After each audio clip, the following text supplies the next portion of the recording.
What's up, guys? Matt Brown here, thelines.com. Monday Night Football, the good one, not the bad one. We got a couple bets in here for this one. Seattle Seahawks at the Detroit Lions. Of course, everything we do absolutely free over here on this channel. So go ahead, hit that subscribe button. Do it right now. Just click the button. You won't regret it. Everything we do free. Give us a thumbs up and then let us know in the comment section how you're going to play this thing. Sitting 4 right now in favor of the Lions. So moved up from the 3.5 all the way, got to 4.5, but then back down to the 4 that we see here. Over on the total side of things, sitting 47. There is a 46.5 if you're looking to play the over out there.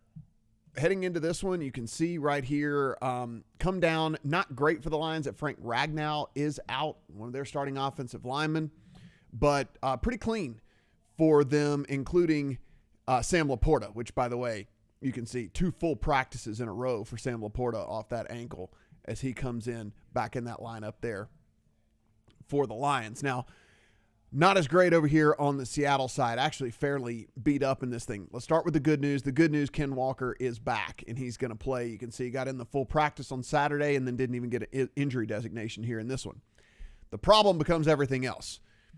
You have a starting linebacker in Mafe who is out. You have a starting linebacker in Baker who is questionable, and you have a starting linebacker in Nwosu who is out. So all 3 of your linebackers could possibly be out in this game. You see Baker 2 DNPs and then just a limited on Saturday. Then you go to the defensive line, in which Byron Murphy and Leonard Williams are both out as well. So the defensive side of the ball is really beat up for Seattle, and it's kind of a bummer because the defense has actually been really good for them so far this season. I know, grain of salt type stuff, we'll talk about that in just a second, but if you just look at the raw numbers, if you look at the advanced stats out there, this pass defense DVOA has been number 1 in the NFL. The rush defense DVOA has actually been number 3 overall in the NFL. Now, the biggest problem, I guess you could say, and yeah, these stats do adjust for opponent, but it's just been the opponents, right? You go to Seattle, you get Bo Nix in his very first start ever in the NFL, and still only win 26-20. Then you go to New England. You have to go to overtime to beat New England, who I still think is the worst team in the NFL. And then Miami, of course, we know that situation. So Skylar Thompson gets knocked out and the whole 9 yards. So you're dealing with, backups of backups over there with Miami.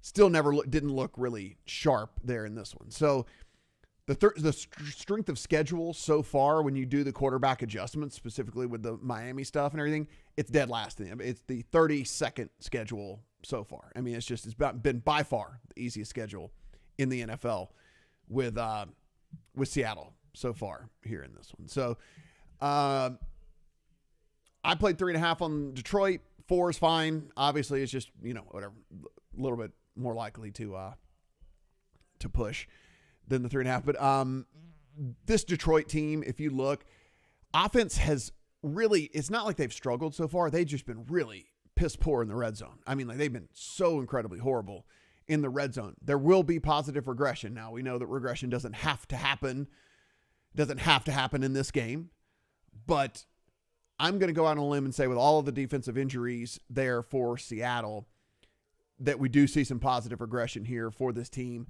Not going to be going, ridiculously low, 10%, 20%, 30%, stuff like that from in the red zone from Detroit. They're just too good for all that. Further, you do have a Seattle team that although they played against the pass and the run very, very well, they don't get a lot of pressure on the quarterback. They don't blitz a ton. We know that Jared Goff's been bad against the blitz. They've actually been getting some pressure, but Leonard Williams is not going to be in there. Baker's not going to be in there, all that stuff like that. But the blitz at the 25th highest rate so far in the NFL. So we know Goff against the blitz, et cetera, but shouldn't see a lot of that from Seattle in this one either. So going to back the Lions. I was super high on the Lions coming into the season, as you guys know, any of the preseason content that we did.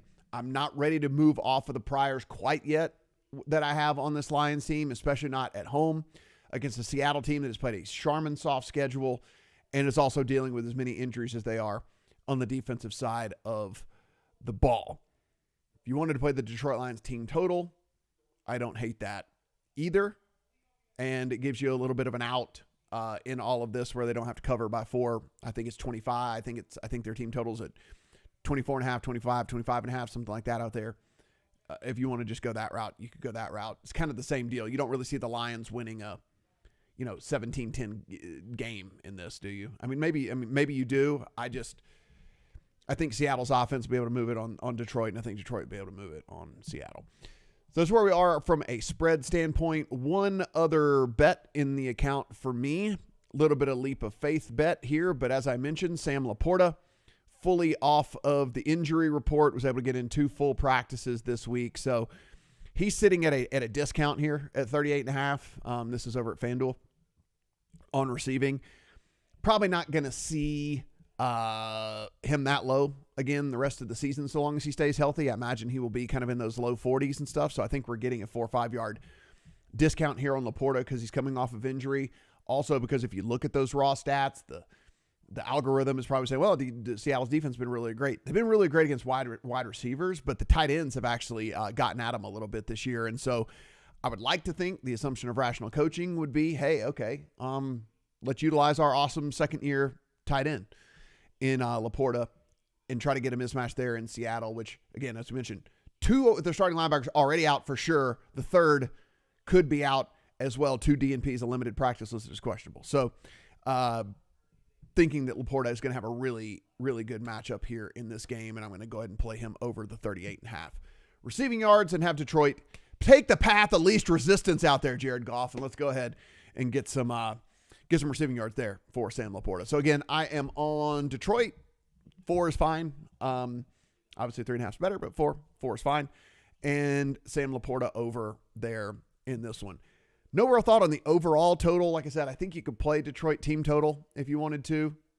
Kind of the same handicap-ish type of deal, which is them just taking advantage of all the injuries over on Seattle. And then, look, Seattle should be able to move the ball too. They've had a pretty good offense so far, and Detroit might have to, play some keep up there in that. So that's where we are with this one, guys. Of course, head on over to thelines.com. We got all kinds of different articles over here for how you want to go about playing this game, first touchdown, same game parlay bets, all the different things like that. And then, of course, this Discord right up here in the upper right-hand corner. Yes, that is absolutely free as well. Go in, discuss, talk about the Monday night games in there with all of the community.